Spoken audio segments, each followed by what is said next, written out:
Joining me now on the Knicks Film School Podcast, a 10-year NBA veteran. 6 of those teams that he was on won more than 50 games. That is not a coincidence.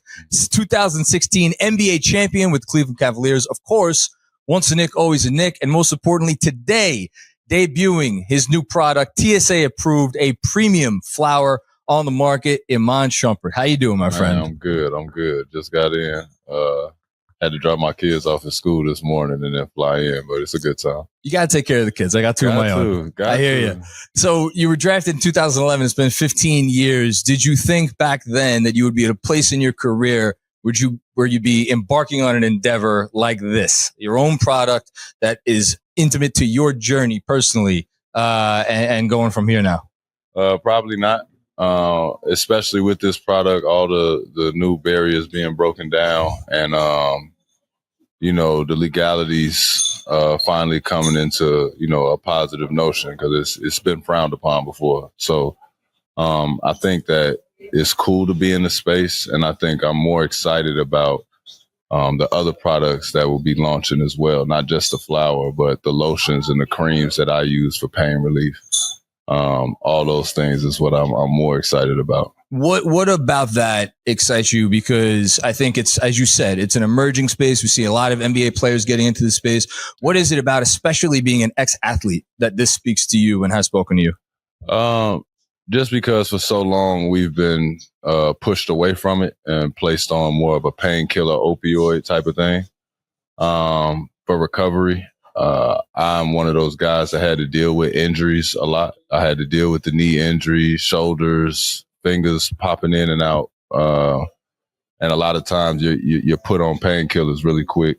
And I don't do well with that. I can't deal with the dry spells and, just the negative side of it. Sure. It just wasn't good for me. And something that's natural, it's got to be better for me, and my natural thought, but, finding something that works for pain relief and can be an alternative so that you don't deal with that. That's something that excites me because people don't realize it, but I've had to deal with it, more than I admitted during my career. But to know that, we're turning into a new space, turning over a new leaf, so to speak. Yeah. Headed in the right direction. It feels good to have a product on the market, that I can call my own, that, like you said, it relates to my story. The little airport business. I was about to say, can you share a little bit about where the inspiration for the name TSA Approved comes from? Yeah, TSA helped me, to learn the law a little bit. As it were. Yeah. A little hiccup happened, and then it's something that when you're sitting down and you're thinking back on it, I'm one of those guys that if a mistake gets made, I don't really run from it. I was taught to watch film on it, invest some time into thinking about how to turn it around and how to make something positive out of it. I use every experience like that. And for us to have an opportunity to partner with a farm and be able to put out a product, I felt like following the rules and doing it the right way and turning it into a positive could only, benefit me in the long run. I don't like to have something like that happen and learn nothing and do nothing about it. It's something that, it happened and you own up to it, and then you move on as you learn and as you grow. So I just feel like it shows growth. So you, in your NBA career, you had a lot of, as you said, you dealt with some injuries, you were traded, you had a lot of ups and downs. I want to go back to the beginning, though, because when you hit the scene as a New York Knick, I know I've been a Knick fan for over 30 years. I had never seen someone quite like you with this energy, with this athleticism. And 4 games into your NBA career, I think you were playing the Detroit Pistons. You got told, you know what? You're going to be the starting point guard tonight. I got to ask you, because I remember that night because I was so excited about you. You'd been drafted. What do you remember about that, going back and hearing that, say, whoa, I'm the starting point guard of the New York Knicks? I felt like whatever energy I was tapping into, it was contagious. When I originally came, y'all booed me. I don't put me in that group, please. It's not me. Cool, man. I know y'all just joined in with Spike. Y'all booed me. Y'all had a good time. Spike boos everyone. It's okay. But I woke up. I remember waking up the next day, and my brother was like thirsty to throw it at me as some motivation. Like, sure. They booed you, and I was like, damn, they booed me. And I don't know, it was like a fuel to it. Like, I'm like, y'all should have wanted me to, like, I fit in here. Like, that's how I felt. Like, I fit in here. The energy that I bring, that's what I saw in them 90s Knicks. I'm like, that's my favorite type of, I'm like, I'm a Jordan guy, but I liked his wars with y'all. Like, I like that attitude. I'm like, I'd have fit in pretty good. That's how I felt. And then when I got here, I had like this thing going with the crowd where I used to like yell at y'all, and y'all like cheering, but I'm like yelling at y'all like I told y'all, like y'all, you know what I mean? And I'm like, where the booze at? Like, that's how I was doing it. And then it was like that energy. They like, when they found out what it was, they was like, if that's what it take for you to play like that, and you gonna pick up 94 feet and guard all the point guards like that, then give us a middle finger, and that's cool. And I after that, me in New York was cool. It was locked in. You became a fan favorite almost instantly. You went to your second year. You were the starting small forward on the most successful Knicks team in, at that point, almost 25 years. And I'm going to fast forward game 6 against the Indiana Pacers. You're down 3-2. You're down 11 points in the third quarter. You come in and it is the heater of all heaters. I think it was 16 points in 7.5 minutes. What do you remember about that night? We didn't feel like losing. It felt like, you ever been like, yeah, I know people play video games and stuff, but it's like, you ever been down and you like, if I'm down this many points, if I just put in, what if I put Iman at the 3-4, throw JR over here? I'm going to put Chris Copeland in. I love Cope. Melo, take a rest just in case we get back in. Yep. You know what I'm saying? And throw Steve Novak in there. And then I can't even remember who our center was, but I just remember it seemed like I'm going to give my guys some rest. But the other team don't realize it, but these guys I just put out there, they psycho enough to think they still in the game. And I think he played off of that. And, once we caught fire, I remember hitting a bunch of threes. I remember JR hitting threes. Mm-hmm. But I felt in my heart of hearts we was going to win that game. And then I remember him sitting me down. And I was like, why? Wait a minute. I was like, wait a minute. Woody, what are we doing? Tibbs should have been the coach. You wouldn't have said you. I was like, hey, brother, I'm only going to be this young one time in my life. So I need you to play me all 48 if I got it going. But, I mean, that was one of the funnest times, like being in the playoffs, going to war with a great Indiana team. I love that team they had. It was great going to war with them. I wish we would have went far. If we'd have got past them, I know we could have rolled the dice and did something special. Like, I really do miss that opportunity that we had. And then the next year losing Steve Novak, that one hurt. Ooh, that hurt when we lost Novak.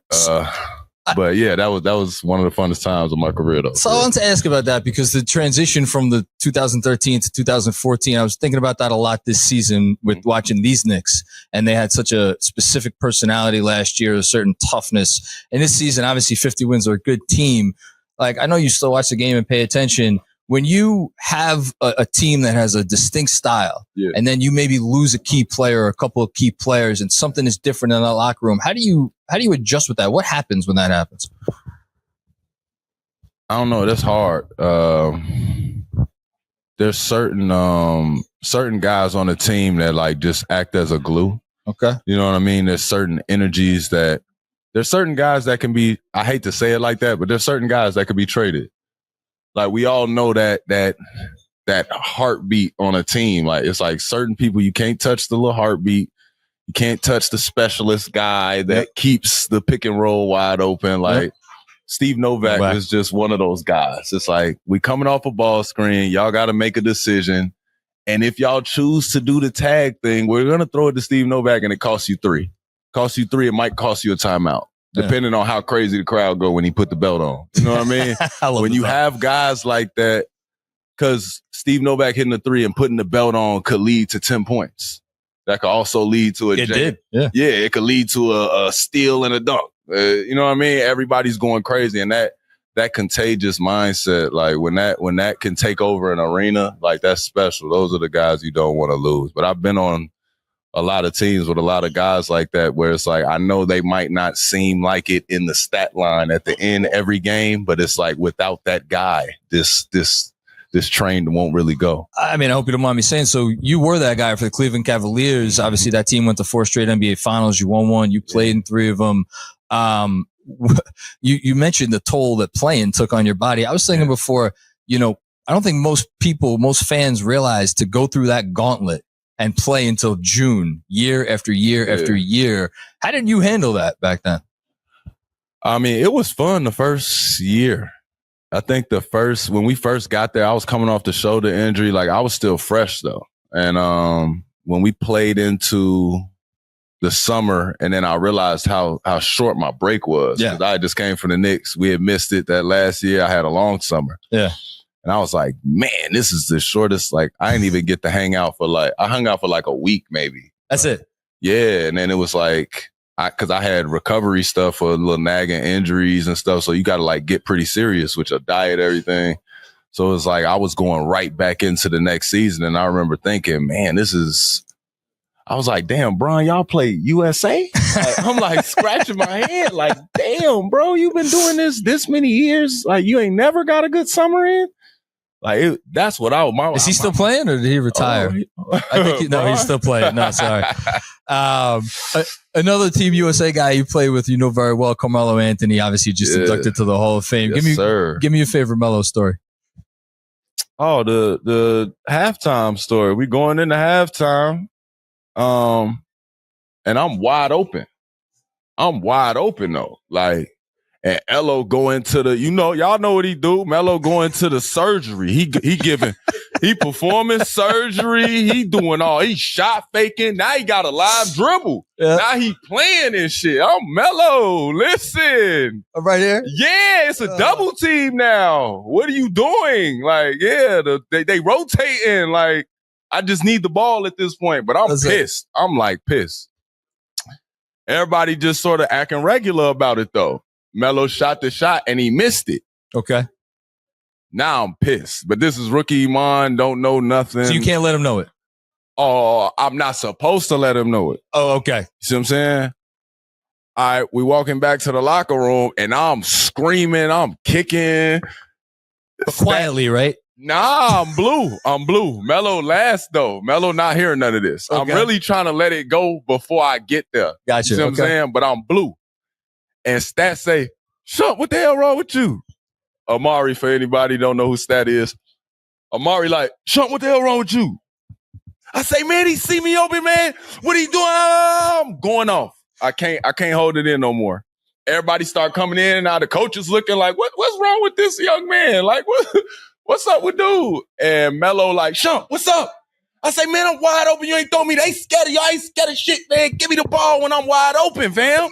You just missed it. What you mean? He said, Shump, I saw you. I work on that. And sat his ass down. And sat down, ready for the coach to start. He didn't even look at me after that. He was dead serious. And I was like, Okay, if that's what you got, cool. But that's my Melo. But it's you ever ask somebody something and then like they give you the runaround? Yeah.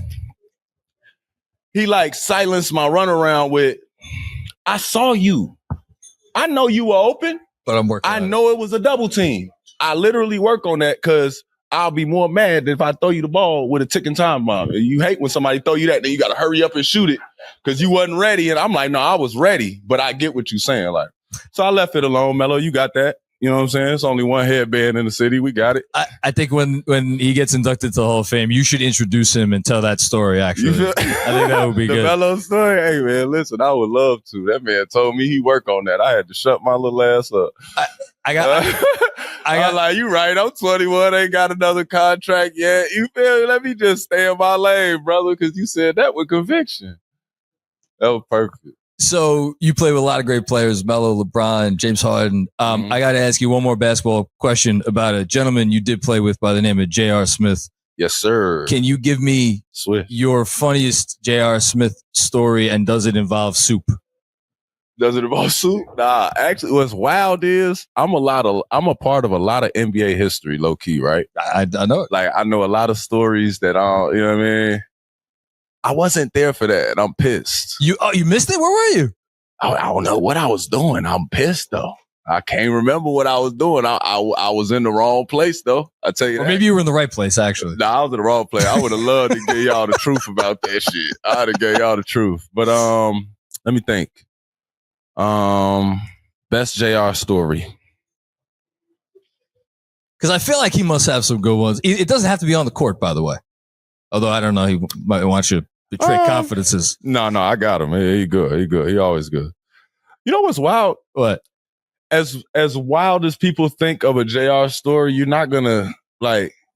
JR's life is not like people like they make his life better than like the excitement in the like. If you go see JR be at the house like barbecuing with like 11 kids and doing a mini golf in his backyard. Like he's a golfer. Yeah, but JR be doing like such regular family stuff. He be like having his whole family over for a swim party. Like he's so chill, and everybody be thinking like every day this man like trying to do something and go out. I'm like, I don't know what he was like with the Nuggets, but I'm like, by the time I met him and he had all them kids, that man I used to have to drive him because he didn't have a license when I first met JR.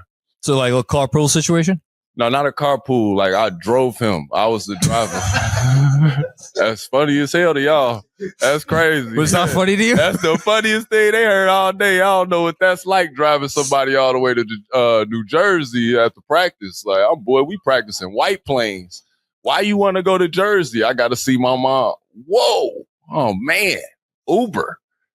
God. But I was a rookie. That was part of my JR. If JR wanted to ride or JR wanted to do something, I would do that. Yeah. So I actually learned a lot, though, doing that. They were smart for doing that because I learned a lot.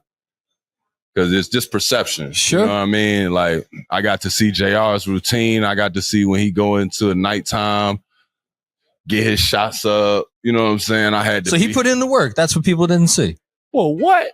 JR a maniac for real. Like JR, but that's why me and JR got along. Like me and JR used to get kicked off the court after practice for playing one-on-one. Really? Yeah. Who won more? Getting the fights and stuff. I ain't gonna lie, JR used to beat on me a little bit. Okay.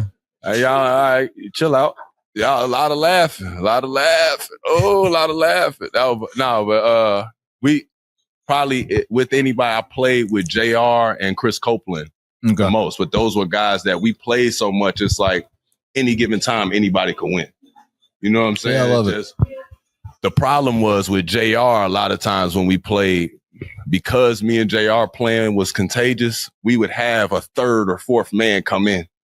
And JR is one of them guys that if he get on a roll, if I was playing just one-on-one, I probably could have kept it chill where it's going to be tough for him. But it's like, if somebody get out there that can't guard JR and I got to give you a free point, like I got to give you 2 free points now. It's 2 rotations before I could get out there. So JR is one of them guys that if it was extra guys, it was hard to deal with him because, you know, JR is the 911 guy. Like he's the guy that shoots the shot at the end of the shot clock that it shouldn't go in, but he makes that shot. Like he's one of the worst one-on-one matchups ever. Him, Michael Beasley. Oh yeah. Yeah. Him, Mike Beasley.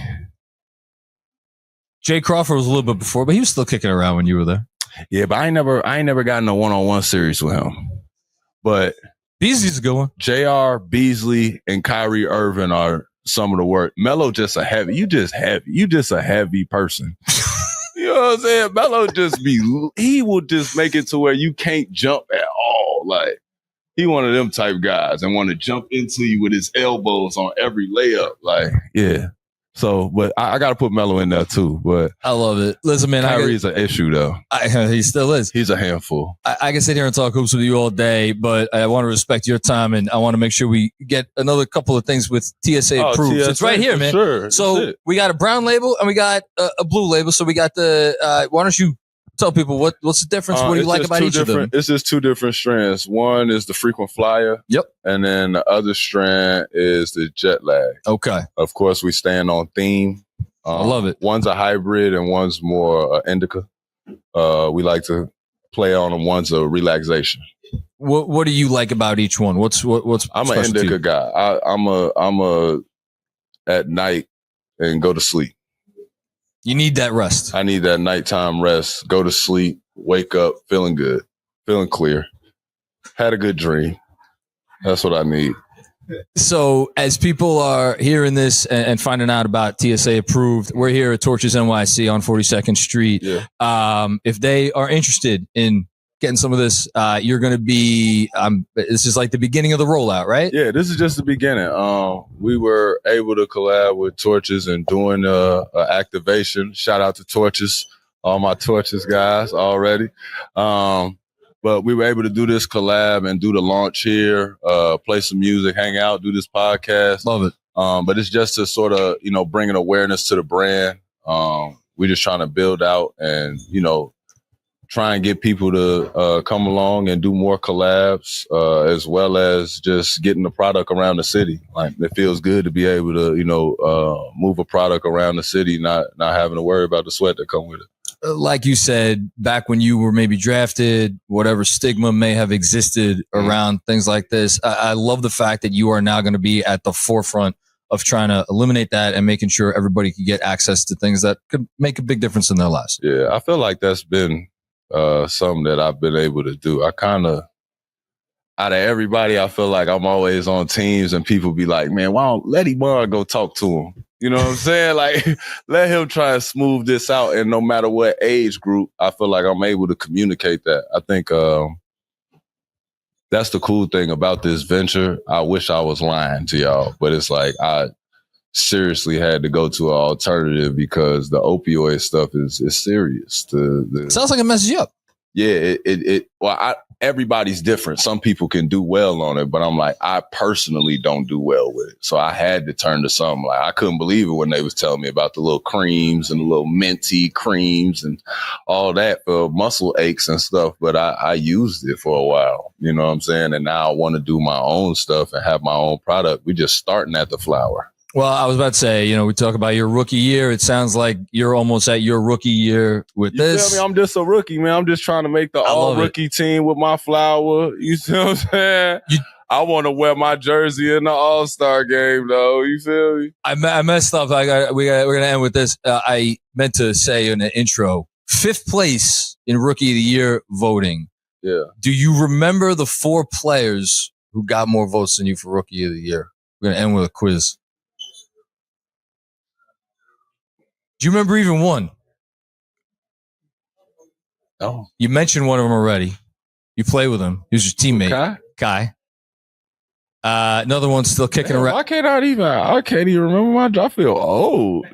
I should know this. Someone's still kicking around on the Clippers. 15th pick, 2 picks ahead of you. He's pretty good small forward. Yeah. Kawhi. And then I'll give you the other 2 because they're a little hard. Ricky Rubio and Kenneth Faried. There's your top 5. Wow. But you finished ahead of Klay Thompson, Jimmy Butler, a couple of Vooch. Man. Pretty good. Shout out to the Knicks fans, man. Shout out to the Knicks fans. That was a good time, right? That was a good time, man. They was letting me guard point guards. I was beating up point guards, dunking on people. They tried to take me off the ball, man. They was tweaking, fool. Man, they should have just let me bother point guards for life. Just let me do it. Look, man, you were only here for 3.5 years. I wish it was 3 times that long. You were a fan favorite. I don't meet a Knicks fan that does not have, just the best of memories about your time here. I'm still upset that Phil traded you, but we don't need to get into that. Cool, man. We'll forgive Phil in the glasses, man. Nah, I was just trying to end on a positive, but if we go in there, nah. We go there the next time. How about that? Maybe next time. All right. I appreciate the time. Again, TSA approved. You see it right there. You can get it here at Torches NYC. And pretty soon you're going to be seeing this all over New York City, in addition to all the other products that you taled about that are coming on down the line. All right? Yes, sir. It's coming. It's coming, man. I appreciate your time, brother. Yes, sir. Absolutely. Yes, sir, man. Appreciate y'all, man.